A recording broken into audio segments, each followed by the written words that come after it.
The learning Mantra education platform में आपका स्वागत है। आज हम अपनी इस गहन चर्चा में जो हमारा डीप डाइव है, इसमें हम 1857 के विद्रोह पर बात करने वाले हैं। हाँ, और आज हमारे पास जो अध्ययन सामग्री है, जो स्लाइड्स हमारे पास है, उन्हें हम बिल्कुल लाइन बाय लाइन और पॉइंट बाय पॉइंट समझेंगे, जैसा एक लाइव ऑनलाइन क्लास में होता है। बिल्कुल। देखिए, जब जनता बगावत करती है तो उसके पीछे बहुत गहरे कारण होते हैं।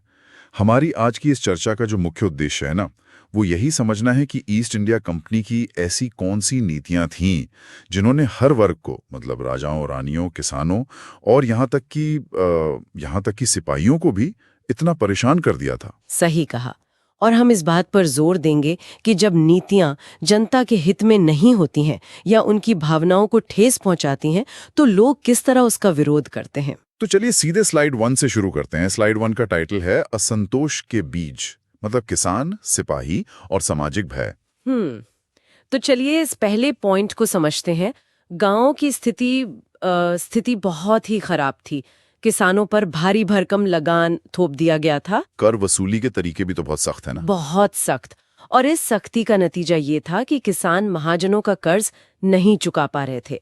जब कर्ज चुकता नहीं था तो उनकी पीढ़ियों पुरानी जमीनें उनके हाथ से निकल रही थीं। एक किसान के लिए उसकी जमीन सिर्फ मिट्टी नहीं होती, उसकी पहचान होती है। एकदम सही कहा। और स्लाइड में आगे बढ़ें तो अगला पॉइंट सिपाहियों के बारे में है। सिपाही अपनी सर्विस कंडीशंस, अपने वेतन और भत्तों से परेशान थे। और यहाँ एक बहुत अहम कड़ी जुड़ती है। देखिए, सिपाही अलग से कोई वर्ग नहीं था। बहुत सारे सिपाही खुद किसान ही थे। वो अपने परिवारों को गांव में छोड़ कर आए थे। तो गांव का गुस्सा और छावनी का गुस्सा आपस में जुड़ गया था। एग्जैक्टली।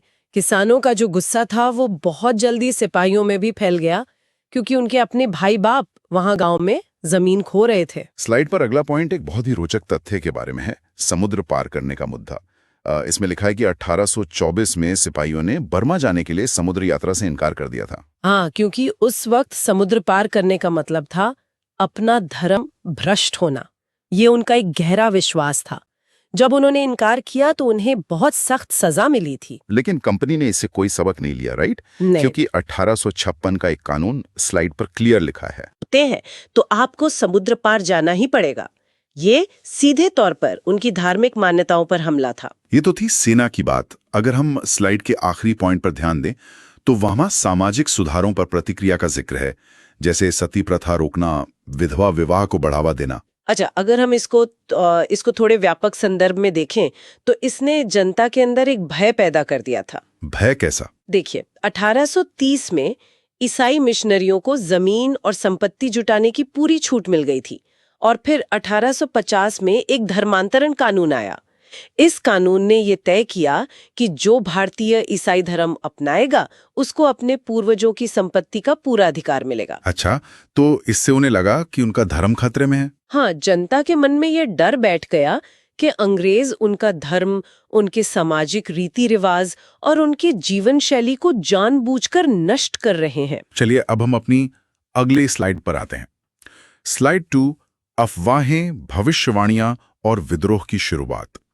यहां बात बहुत ही दिलचस्प हो जाती है। बिल्कुल, क्योंकि जब डर होता है तो अफवाहें आग की तरह फैलती हैं। स्लाइड में 2 किताबों का जिक्र है। पहला सोर्स है मझा प्रवास, जो विष्णु भट्ट गोडसे ने लिखी थी। इस किताब में किसी 84 नियमों की सूची का जिक्र है। हाँ, उस वक्त लोगों में ये अफवाह फैल गई थी कि अंग्रेजों ने हिंदू और मुसलमानों का धर्म नष्ट करने के लिए 84 नियम बनाए हैं। और उस किताब में ये भविष्यवाणी की गई थी कि जल्दी ही एक भारी उथल-पुथल मचने वाली है। और दूसरा सोर्स जो यहाँ स्लाइड पर है वो है सिपाही से सूबेदार तक, जिसे सीताराम पांडे ने लिखा था। इस किताब से हमें छावनियों के अंदर की स्थिति का पता चलता है।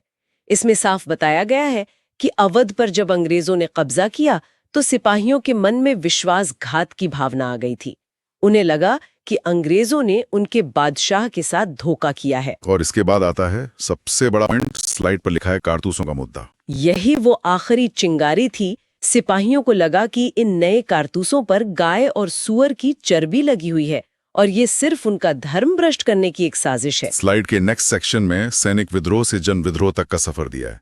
यहाँ मैं घटनाक्रम को लाइन बाय लाइन रखना चाहूंगा ताकि क्रोनोलॉजी क्लियर रहे। 29 मार्च 1857 बरकपुर में मंगल पांडे को अपने अफसरों पर हमला करने के आरोप में फांसी दे दी गई। ये एक तरह से शुरुआत थी। फिर उसके बाद मेरठ का नंबर आया। वहां सिपाहियों ने उन चर्बी वाले कारतूसों को इस्तेमाल करने से इनकार कर दिया। तो अंग्रेजों ने रिएक्ट कैसे किया? स्लाइड में 9 मई की डेट दी हुई है। 9 मई 1857 को उन्होंने 85 सिपाहियों को नौकरी से निकाल दिया और उन्हें 10-10 साल की सख्त सजा सुना दी। अपने साथियों की ये हालत देखकर बाकी सिपाहियों का गुस्सा फूट पड़ा। और ठीक अगले दिन 10 मई 1857 को असल विद्रोह की शुरुआत हुई। सिपाहियों ने मेरठ जेल पर धावा बोला, अपने साथियों को आजाद कराया और फिरंगियों के खिलाफ युद्ध का ऐलान कर दिया। ये कोई छोटी मोटी घटना नहीं थी, ये सीधा सेना के खिलाफ बगावत थी। अब आते हैं हमारी तीसरी स्लाइड पर, जिसका टाइटल है दिल्ली की ओर कूच और विद्रोह का फैलाव। स्लाइड का पहला पॉइंट है लाल किले पर कब्जा। 10 मई की ही रात को मेरठ के सिपाही घोड़ों पर सवार होकर मुंह अंधेरे दिल्ली पहुंच गए थे। और जैसे ही वो पहुंचे, दिल्ली की टुकड़ियों ने भी बगावत कर दी। अंग्रेज अफसर मारे गए और सिपाही सीधे लाल किले में घुस गए। स्लाइड में लिखा है कि उन्होंने बहादुर शाह जफर को अपना नेता घोषित कर दिया, एक ऐसी उम्र में जब वो शायद खुद लड़ाई के लिए तैयार नहीं थे। हाँ, शुरू में बादशाह थोड़ा हिचकिचाए थे, लेकिन जब सिपाहियों ने जोर दिया तो उन्हें मानना पड़ा। यहाँ सबसे जरूरी पॉइंट जो स्लाइड पर है वो है शाही फरमान। बादशाह द्वारा लिखा गया ये शाही फरमान बहुत ही महत्वपूर्ण था। इस फरमान में उन्होंने भारतीय राज्यों का एक संघ बनाने का आह्वान किया था, राइट? बिल्कुल। और इस एक कदम से विद्रोहियों को एक गहरा आत्मविश्वास मिला। अब वो सिर्फ भटके हुए सिपाही नहीं थे, उनके पास एक नेता था। स्लाइड का अगला हिस्सा बता रहा है कि बगावत का सिलसिला कैसे आगे बढ़ा। हम कुछ प्रमुख चेहरों को पॉइंट बाय पॉइंट देखते हैं।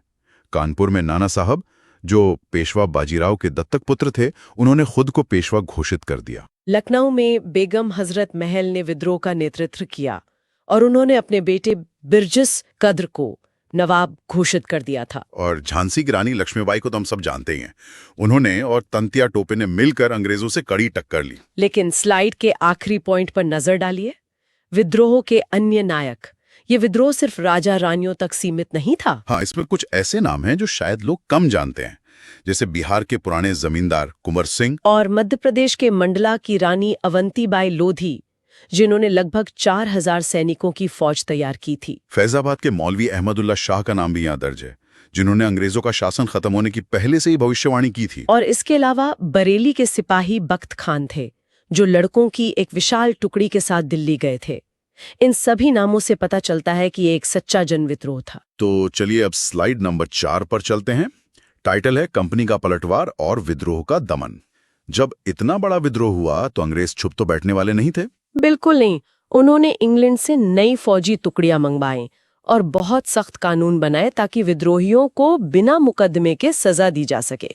सितंबर 1857 की स्लाइड एंट्री दिखाती है कि दिल्ली पर दोबारा अंग्रेजों का कब्जा हो गया और बहादुर शाह जफर के साथ जो हुआ वो इसके नीचे बुलेट पॉइंट्स में लिखा है। हाँ, उन्हें आजीवन कारावास की सजा हुई। उनके राजकुमारों को उनकी आंखों के सामने गोली मार दी गई और जफर तथा बेगम जीनत महल को रंगून निर्वासित कर दिया गया, जहां बाद में 1862 में जफर की मृत्यु हो गई थी। स्लाइड पर अगला सेक्शन है दमन का कलाक्रम यानी क्रोनोलॉजी। जी, मैं इसको लाइन बाय लाइन पढ़ देता हूं। मार्च 1858 में लखनऊ पर कब्जा, जून 1858 में झांसी की रानी लक्ष्मीबाई की शहादत, रानी अवंतीबाई जब घिर गईं तो उन्होंने भी शहादत को ही चुना। और अप्रैल 1859 में एक लंबे छापामार युद्ध के बाद तांतिया तोपे भी पकड़े गए और मारे गए। लेकिन यहाँ स्लाइड पर एक आखिरी पॉइंट बहुत दिलचस्प है, अंग्रेजों की कूटनीति। यहाँ सबसे दिलचस्प बात यह है कि अंग्रेजों ने सिर्फ बंदूक का इस्तेमाल नहीं किया, उन्होंने वफादार भूस्वामियों के लिए इनामों का ऐलान किया। उनसे वादा किया गया कि उनकी जमीन सुरक्षित रहेगी अगर वो अंग्रेजों का साथ देंगे। एक तरह से फूट डाल दी उन्होंने। बिल्कुल। जिन्होंने बगावत की थी उन्हें सजा मिली और जो वफादार थे उन्हें इनाम। ये उनकी बहुत पुरानी डिवाइड एंड रूल की नीति थी। अब हम आते हैं इस सेशन की एक बहुत महत्वपूर्ण स्लाइड पर। स्लाइड 5, विद्रोह के बाद के साल, नई नीतियां। रोजा 1, तो इस सब का क्या मतलब है? जब विद्रोह दब गया तो क्या बदला? 1857 के आखिर तक अंग्रेजों ने पूरा नियंत्रण तो पा लिया था, लेकिन उन्हें समझ आ गया था कि अब पुराने तरीकों से राज नहीं चलेगा। स्लाइड पर बड़ा बड़ा लिखा है गवर्नमेंट ऑफ इंडिया एक्ट 1858, सत्ता का हस्तांतरण। इस एक्ट के जरिए ईस्ट इंडिया कंपनी के सारे अधिकार ब्रिटिश साम्राज्य यानी क्राउन को सौंप दिए गए। अब डायरेक्ट ब्रिटिश रानी का राज हो गया। भारत मंत्री और वाइसराय के नए पद बनाए गए। वाइसराय अब रानी का निजी प्रतिनिधि कहलाया। लेकिन सैन्य और सामाजिक बदलाव क्या हुए? स्लाइड पर इसके 5 प्रमुख बदलाव लिस्ट किए गए हैं। हम उन्हें एक एक करके देखते हैं।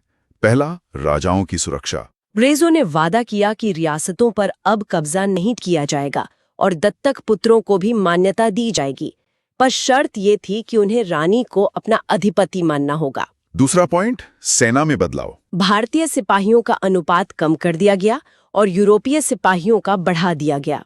अवध की जगह गुरखा, सिख और पठानों की भर्ती ज्यादा की गई। तीसरा पॉइंट थोड़ा टारगेटेड लग रहा है, मुस्लिम समुदाय के प्रति नजरिया। हाँ, क्योंकि अंग्रेजों को लगता था कि विद्रोह के पीछे इनका बड़ा हाथ था, इसलिए उन्हें संदेह की नजर से देखा गया और भारी पैमाने पर उनकी जमीन और संपत्ति जब्त की गई। चौथा बदलाव, धर्म और समाज। यहाँ लिखा है कि भारतीयों के धर्म और रीति रिवाजों का सम्मान करने का फैसला लिया गया। उन्हें पता चल गया था कि धर्म के मामले में दखल देना कितना भारी पड़ सकता है। और पांचवा आखिरी पॉइंट, जमींदारों की रक्षा। भूस्वामियों और जमींदारों के अधिकार सुरक्षित करने के लिए नीतियां बनी ताकि एक वफादार वर्ग तैयार किया जा सके। बहुत बढ़िया। अब हम आज की आखिरी स्लाइड पर पहुंच गए हैं। स्लाइड 6, अन्य परिप्रेक्ष्य, खुर्दा संग्राम और ताइपिंग विद्रोह। ये स्लाइड इसलिए दी गई है ताकि हम इसको एक बड़े पर्सपेक्टिव में देख सकें। 1857 से पहले भी ऐसे विरोध हुए थे, जैसे 1817 का खुर्दा संग्राम जो ओडिशा में हुआ था। इसके पॉइंट देखिए, राजा मुकुंद देव द्वितीयों को हटाना, पाइक सैनिकों की जमीनें छीनना, कर बढ़ाना और नमक कानून। ये सारे कारण बिल्कुल 1857 जैसे ही हैं। इसके नेता बख्शी जगबंधु थे। उन्होंने 1817 में पुलिस चौकियों पर हमला किया था। हालांकि 1825 में आत्मसमर्पण के बाद अंग्रेजों ने थोड़ी दयालु नीति अपनाई थी। इस स्लाइड का आखिरी पॉइंट एक अंतरराष्ट्रीय तुलना है। चीन का ताइपिंग विद्रोह जो 1850 से 58 तक चला। ये एक बहुत ही दिलचस्प तुलना है।